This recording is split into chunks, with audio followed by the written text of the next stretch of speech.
दुनिया के सबसे कम नसीब लोग मेरे लोग यहां रहते हैं, इसलिए उन पर सितम ढाया जा रहा है। मेरा दिल फट जाएगा, मेरा दिल फट जाएगा अगर तुमने बेवफाई की तो। अब मेरे साथ धोखा मत करना, मेरे पास बहुत वक्त है भी नहीं, मत करना धोखा मेरे साथ। और जान लो अच्छी तरह जान लो, भेड़िया तुम्हारे दरवाजे पे खड़ा है, अगर वो तुम्हारे घर के अंदर दाखिल हो गया अपनी आबरूओं की हिफाजत नहीं कर सकोगे।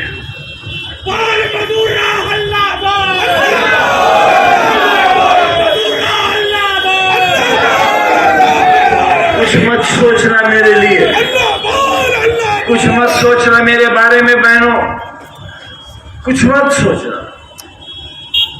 मैं तो इंतजार इस बात का कर रहा हूं किस दिन मुझे देश निकाला मिलेगा, क्योंकि अब सिर्फ एक ही जुल्म बाकी रह गया कि मुझे हिंदुस्तान से निकाल दिया जाए। मेरा वोट देने तक टाइम गया, मेरे जीने का हक इसलिए बाकी है कि वो मुझे सीधे नहीं मारना चाहते हैं एड़ियां रगड़ सारा दिन अदालत में खड़ा रहता हूं। मेरे अहबाब, मेरी बीवी, मेरे बच्चे फैसलों का इंतजार करते हैं कि अब कौन सी जेल होगी, कहां जाना है। मैं कहां गया, मैंने क्या कर दिया? तुम्हारी अच्छाई का सोच के मैंने कितने लोगों को बर्बाद कर दिया। मैं उन सब से माफी मांगता हूं जो मेरी वजह से जेलों में हैं, जिन्हें तकलीफें मेरी वजह से पहुंची हैं। मैं उनसे कहता हूं कि अगर मुझसे कोई बदला लेना चाहता हो तो मेरी जान हाजिर है, मेरी जान लेकर अपना फर्ज पूरा कर लो।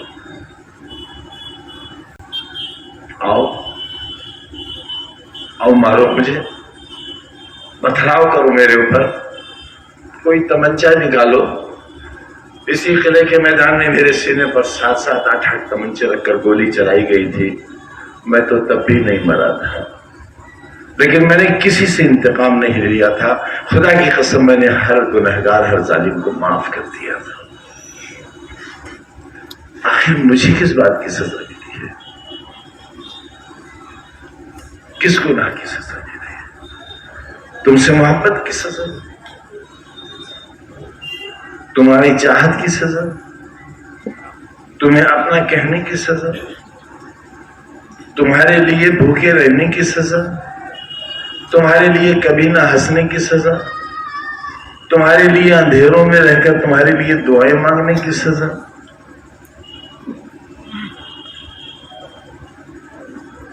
आंखें खो दी जेल में, दिल खो दिया, दिमाग खो दिया, बहुत कुछ भूल गया, मगर रामपुर वालों तुम्हें नहीं भूल सका। तुम भूल गए मुझे।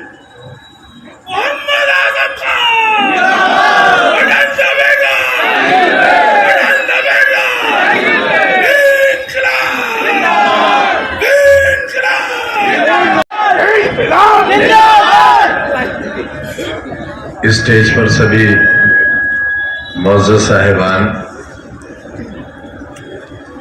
और हमारे आपके सबके मुश्तरक उम्मीदवार आसिम राजा साहब, मेरे सामने बहुत बड़ी तादाद में नौजवानों, बुजुर्ग साथियों और मेरी बहनों और ख़वातीन, मीडिया बंधुओं,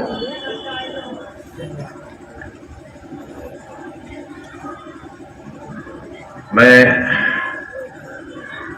आज बिल्कुल जीरो की हैसियत में आपके सामने खड़ा हूं।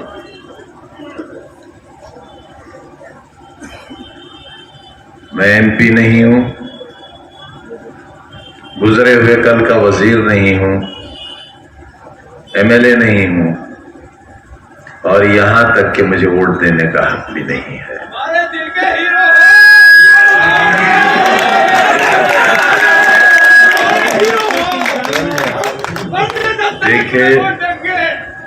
देखे थे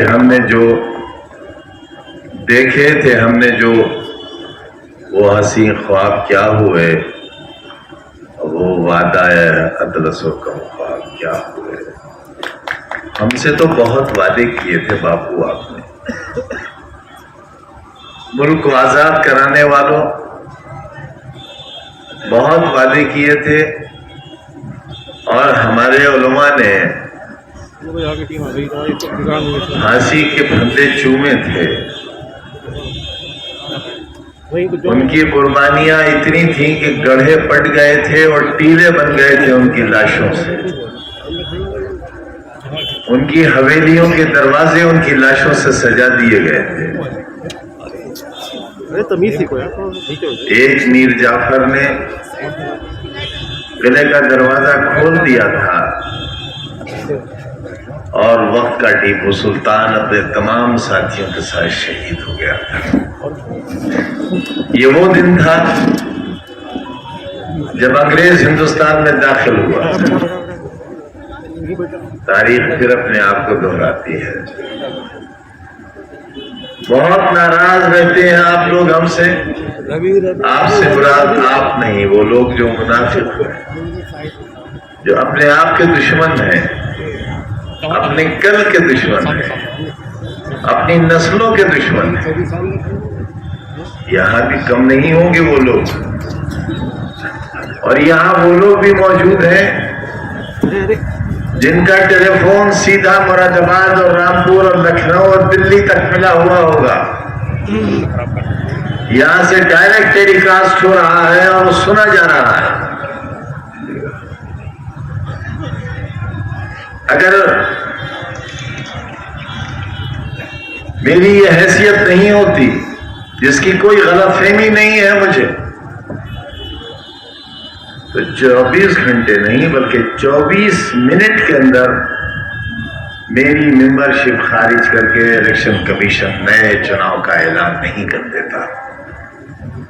5 बजे अदालत का हुक्म होता है और इस जुर्म की सबसे बड़ी सजा जो कि 3 बरस की थी, अगर ये 30 बरस की भी होती तो ये सजा शायद मुझे दी जाती। वो सजा दी गई और 5:10 पर इलेक्शन कमीशन ने ऐलान कर दिया कि रामपुर में इलेक्शन होगा। और रातों रात उत्तर प्रदेश विधानसभा के स्पीकर ने विधानसभा 37 नहीं बल्कि हड़बड़ाहट में विधानसभा 38 की सीट को वैकेंट डिक्लेयर कर दिया और अगले दिन चुनाव की तैयारियां शुरू हो गई। इतनी जल्दी है मेरी बर्बादी की, क्यों? आखिर क्या गुनाह है मेरा? एक वोट ही तो मांगता हूं, और वोट भी नहीं मांगा, कभी नहीं मांगा आपसे, कभी नहीं कहा मुझे वोट दो, हमेशा कहा मेरा साथ दो। मैंने बाजू फैलाकर आपको अपने बाजू में समोना चाहा, इसलिए कि आप मेरे दिल की धड़कन हो, मेरा ख्वाब हो।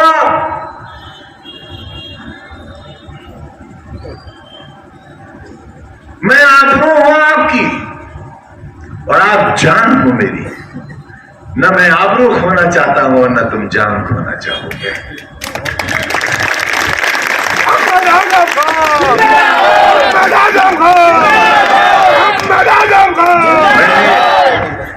आप तो पूरी दुनिया में घूमते हो, पूरे हिंदुस्तान में जाते हो, किसी होटल में मुझे खाना खाते देखा तुमने आज तक?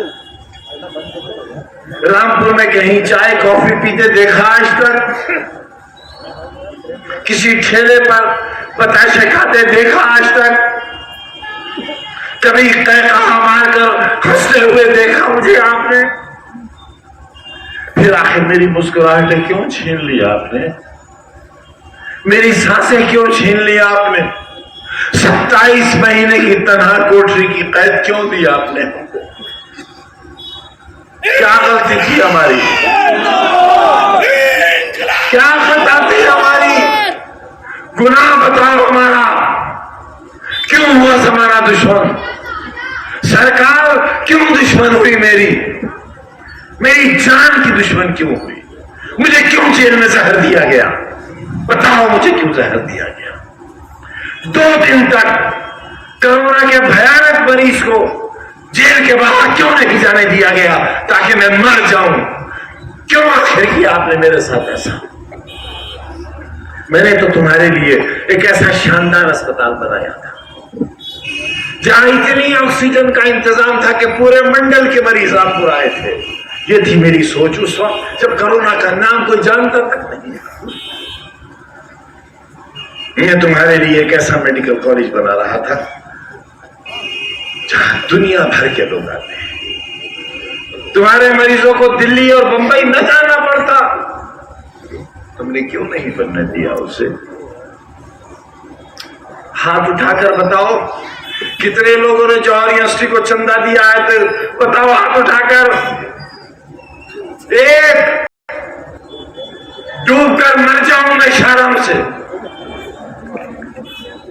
मैं तुम्हारे कल के लिए दर दर की ठोकरें खाता फिरा, भीखे मांगता फिरा, दामन फैलाता फिरा कि मेरे बच्चों के लिए इदारा चाहिए। मैं दुनिया भर से मांग के लाया और आज ईडी की जांच चल रही है मेरे ऊपर, हथकड़ियां इंतजार कर रही है मेरा, इस उम्र में कैद की कोठरियां मेरा इंतजार कर रही हैं तुम्हारे बच्चों के मुस्तकबिल की खातिर। ये दिया तुमने मुझे, और क्या देना चाहते हो? बेगैरत आवाज और बता क्या देना चाहता है? इस जमाने के कैंसर, जिल्लत और खारी के अलंबरदार, बता इस शहर को और क्या देना चाहता है? बेगैरत आवाज बता क्या देना चाहता है? हया अपनी मां की कोख से जने हुए बता क्या देना चाहता है? आज भी ये आवाजें बाकी है, आज भी बाकी है। तुम पर जुल्म करने वाली आवाज एक सही मीर जाफर भी एक ही था। तुम संघर्ष करो,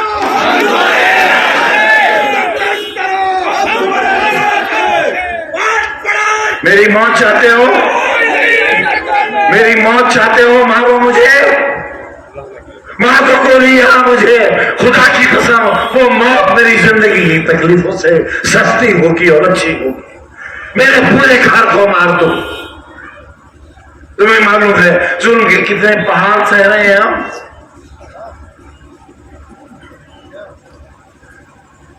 हंसो हम पर, तय लगाओ,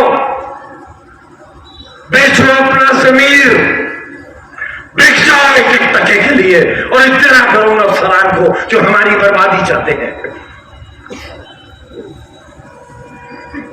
ये जलसा नहीं है आज, ये रोजे हिसाब है। तुमसे हिसाब लेने आया हूं, तुमसे मौत मांगने आया हूं अपने लिए। थक गया मैं इस जिंदगी से।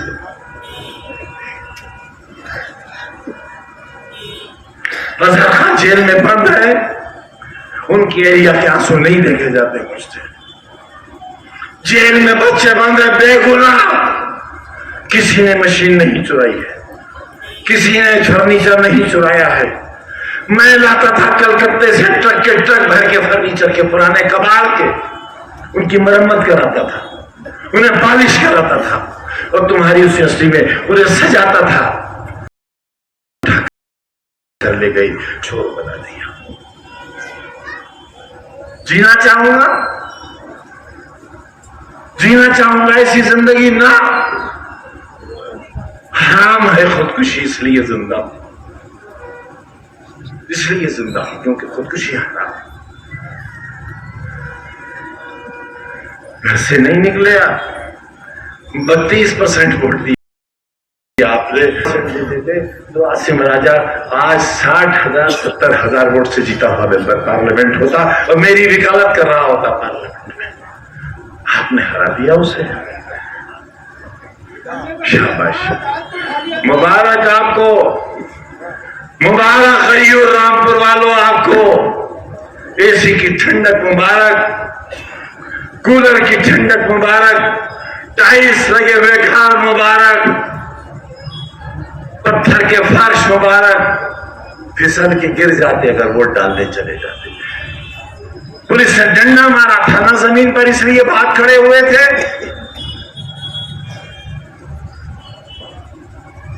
अगर एक जिस्म पर भी लग जाता मर तो नहीं जाते। मैं तुम्हारे जख्मों पर अपने दिल का खून लगाकर उनको मरहम बना देता, पर तुम घर से निकलते तो जालिमो। तो राजा पठान नहीं है इसलिए इंसान तो है, इंसान तो है। तुमने एक इंसान को जलील किया है।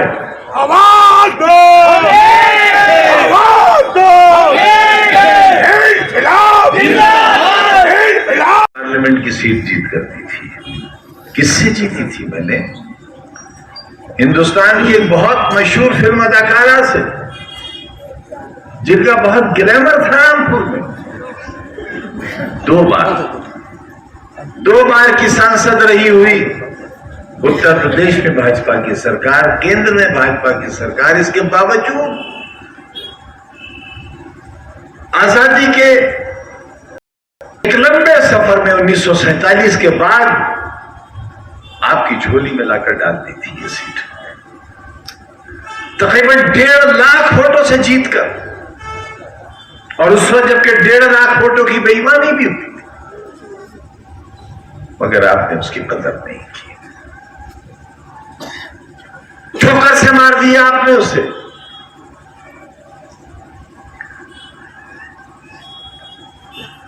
मैं सुन सहता रहा।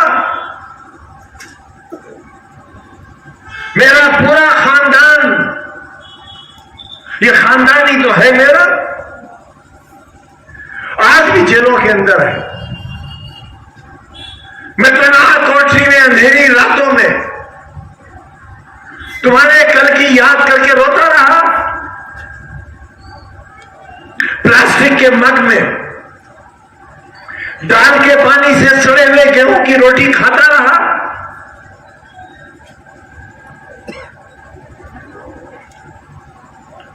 और ख्वाब देखता रहा कि आप हिफाजत करोगे, मुहाफिज बनोगे। मुझे तो सजा मिल गई, बचोगे आप भी नहीं। और याद रखना, मेरी सजा तो कब्र में मेरे साथ चली जाएगी, मगर तुम्हारे गुनाह की सजा कई नस्लें भुगतेंगी। आखिरत में जवाब नहीं दे पाओगे।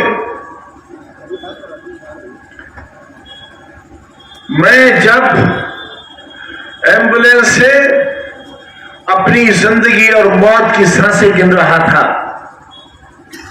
और सीतापुर जेल से मुझे निकाला गया था, ये सोच करके मैं जेल के अंदर न मर जाऊं, सीतापुर की सरहदों के बाहर जाकर, उस वक्त भी ये कलम मेरी जेब में लगा हुआ था। यही कलम था, अपने लिए नहीं, तुम्हारे बच्चों के लिए। मैं तो पढ़ चुका, मेरे गुनाह की कितनी सजा दोगे आप? मैं एमपी नहीं रहा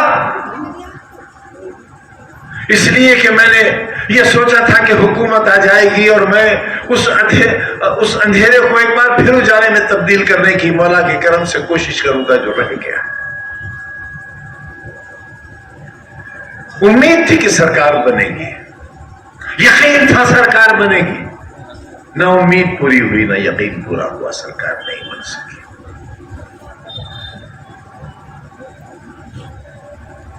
पार्लियामेंट से इस्तीफा दे दिया मैंने, असेंबली का मेंबर हो गया मैं आसमान से जमीन पर आ गया।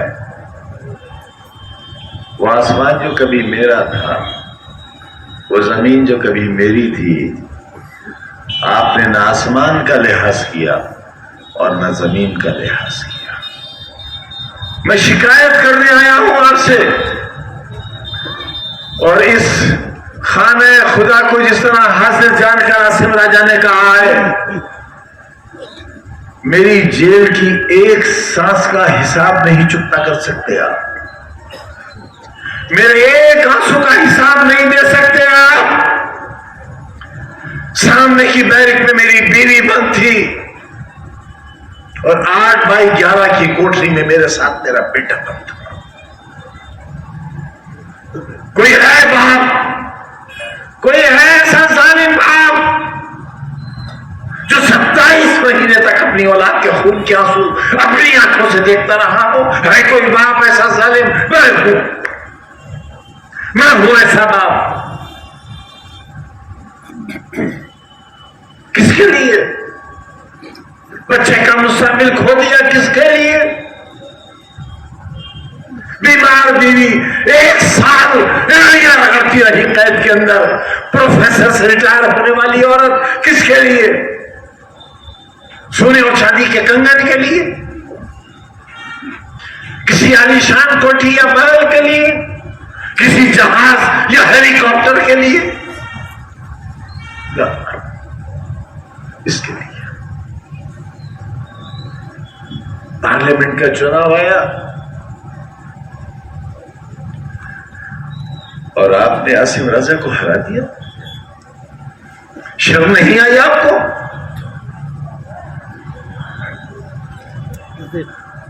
घर से नहीं निकले आप क्योंकि एसी लगा है आपके घर में, कूलर है आपके घर में, बिजली आ रही थी 24 घंटे। ये इंतजाम किसने किया था? पानी की एक एक बूंद को तरसने वाला रामपुर 200 बरस पानी कम नहीं होगा, ये इंतजाम बफजले ताला किसने किया था? यही सड़क है, तुम चल सकते थे इस पर? ये तैयारियां तुम्हारे कल की किसने की थी? तारामंडल, गांधी समाधि, शानदार सड़कें। पार्लियामेंट की शक्ल की नगर पालिका क्यों बनाई थी? इसलिए कि तुम्हारी जिंदगियों में खुशनुमाई नहीं थी, खुशियां नहीं थी, सजावट नहीं थी। तुम एक अंधेरे का शिकार थे।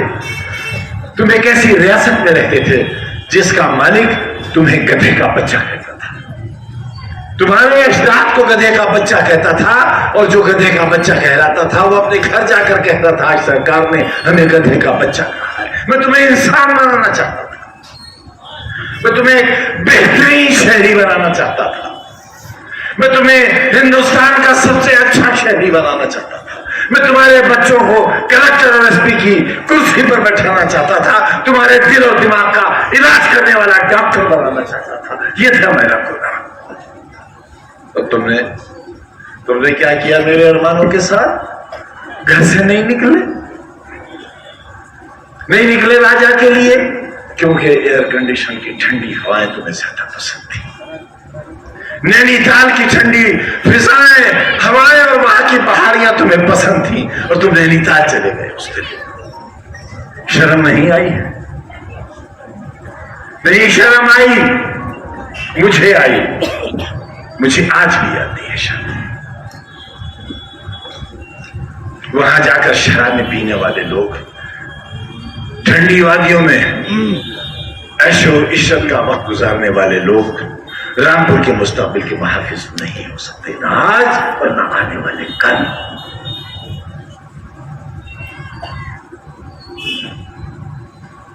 फिर एक मौका है मुझे जलील करने का, फिर एक मौका है।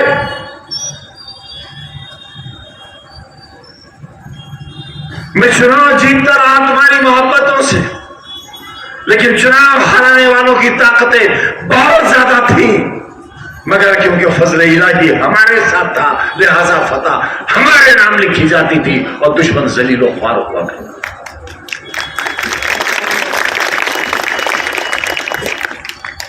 चुनाव के दिन क्या होता था माहौल? किसी के मुंह से लहू बह रहा है, किसी के बाजू में छुरी लगी हुई है, किसी के खून आलूद कपड़े हैं। ये था रामपुर। और हर बार एक माहौल होता था।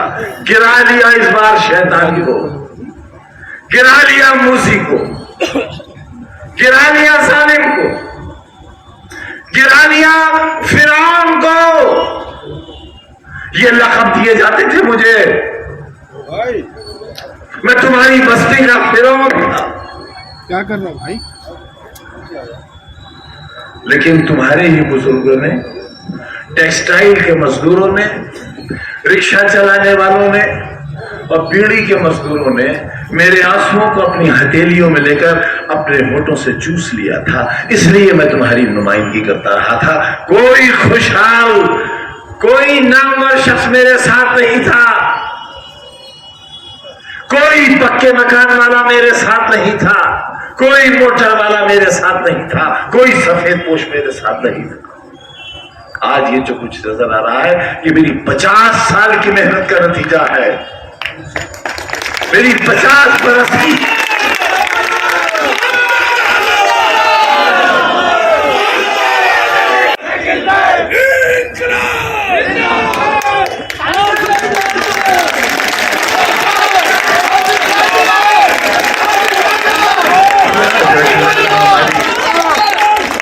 लाज रख लेना हमारी, लाज रख लेना हमारी। मेरी माओ बहनों, जिसमें मैं रहूं न रहूं, आप लोग सलामत रहो।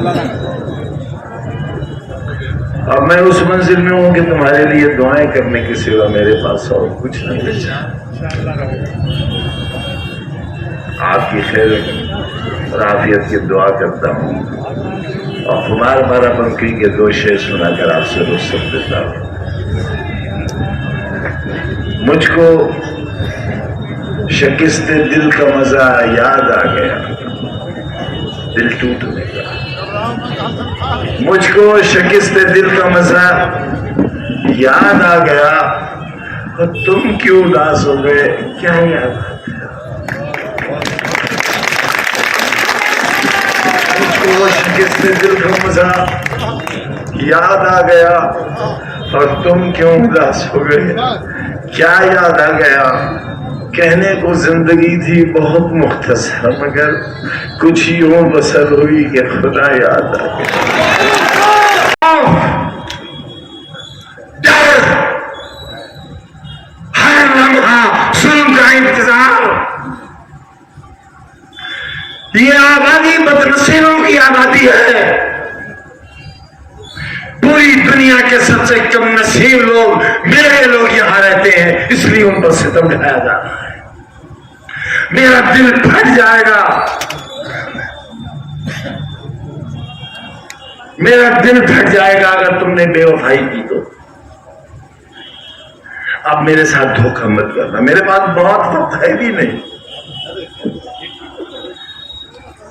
मत करना धोखा मेरे साथ। और जान लो, अच्छी तरह जान लो, भेड़िया तुम्हारे दरवाजे पे खड़ा है। अगर वो तुम्हारे घर के अंदर दाखिल हो गया, अपनी आबरूओं की हिफाजत नहीं कर सकोगे।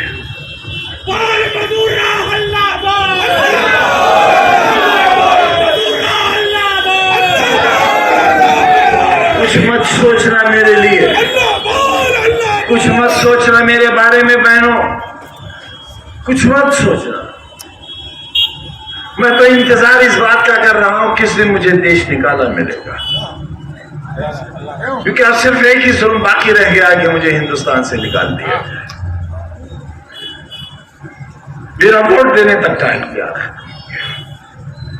मेरे जीने का इसलिए बाकी है कि वो मुझे सीधे नहीं मारना चाहते हैं एड़ियां रगड़ सारा दिन अदालत में खड़ा रहता हूं। मेरे अहबाब, मेरी बीवी, मेरे बच्चे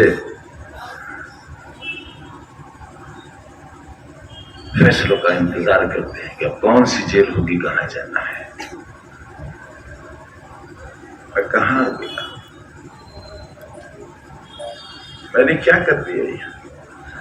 तुम्हारी अच्छाई का सोच के मैंने कितने लोगों को बर्बाद कर दिया।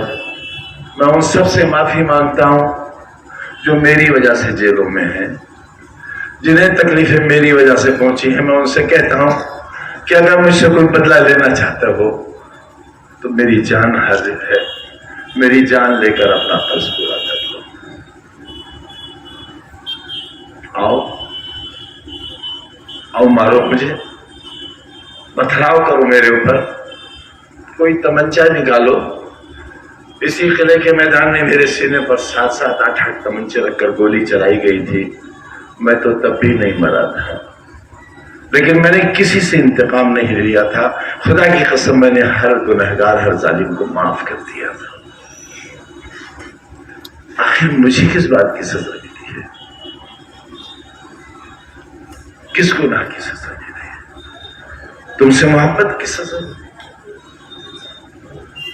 तुम्हारी चाहत की सजा, तुम्हें अपना कहने की सजा, तुम्हारे लिए भूखे रहने की सजा, तुम्हारे लिए कभी ना हंसने की सजा, तुम्हारे लिए अंधेरों में रहकर तुम्हारे लिए दुआएं मांगने की सजा।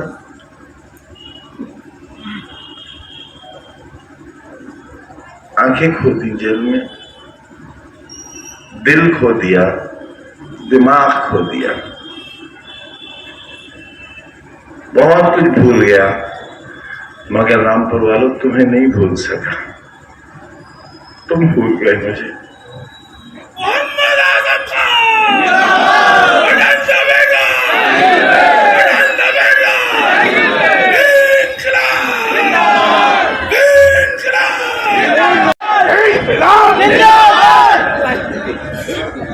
स्टेज पर सभी मौजूद साहिबान और हमारे आपके सबके मुश्तरक उम्मीदवार आसिम राजा साहब, मेरे सामने बहुत बड़ी तादाद में नौजवानों,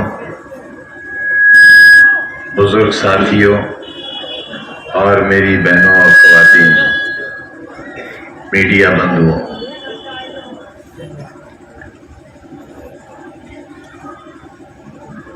मैं आज बिल्कुल जीरो की हैसियत में आपके सामने खड़ा हूं।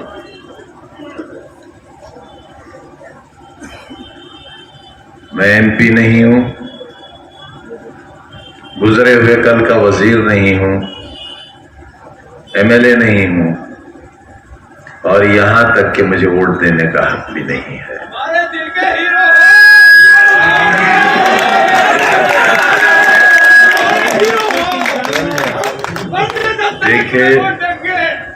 देखे कि हमने जो